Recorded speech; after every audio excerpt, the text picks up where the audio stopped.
لیکن بڑا کافی سجدہ لیا ہے اسٹیشن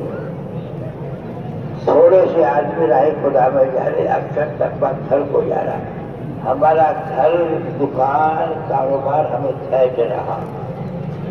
جس گھر سے کاروبار کی چیزوں سے بگڑ کر آئے تھے وہ دوبارہ کھینچ رہا اور یہاں کہہ رہے کہ اللہ کی طرف کھنچ جا اللہ تعالیٰ نیت کرو کہ ہمیں انشاءاللہ سب کو راہ خدا میں نکلنا ہے اللہ کو سب سے بڑی ناراضگی اللہ کے راستے میں نہ نکلنے پر ہے 3 صحابہ کسی وجہ سے رہ گئے تو 50 دن توبہ قبول نہیں اللہ تعالیٰ اپنے راستے میں نکلنے کی توفیق عطا فرما دے الحمدللہ نحمده ونستعينه ونستغفر به ونعوذ بالله من شرور أنفسنا ومن سيئات أعمالنا من يهده الله فلا مضل له ومن يضلله فلا هادي له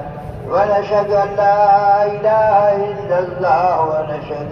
أن سيدنا ومولانا محمدا عبده ورسوله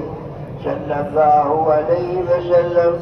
وما أرسلناك إلا كافة للناس بشيرا ونذيرا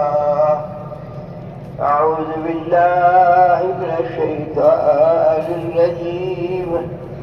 بسم الله الرحمن الرحيم الذين آمنوا وهاجروا وجاهدوا في سبيل الله بأموالهم وأنفسهم أعظم درجة عند الله وأولئك هم الفائزون صدق الله مولانا العظيم میرے دوستوں بزرگوں بھائیوں دنیا کی زندگی تھوڑی سی ہے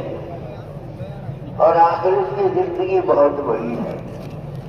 ایک مرتبہ رسول پاک صلی اللہ علیہ وسلم نے حضرت عبداللہ بن عمر کا موڈا پکڑا اور میں کل کی دنیا کاننا کا غریب اور عابر السبیل اے عبداللہ دنیا میں ایسے رہو جیسے ایک مسافر رہتا ہے یا رہ گزر رہتا ہے عبداللہ بن عمر کا قول ہے کہ جب تو صبح کرے تو شام کا انتظار مت کر شام کرے تو صبح کا انتظار مت کر ایک آدمی ریلوے اسٹیشن پر بیٹھا ہے اور گاڑی کا انتظار ہے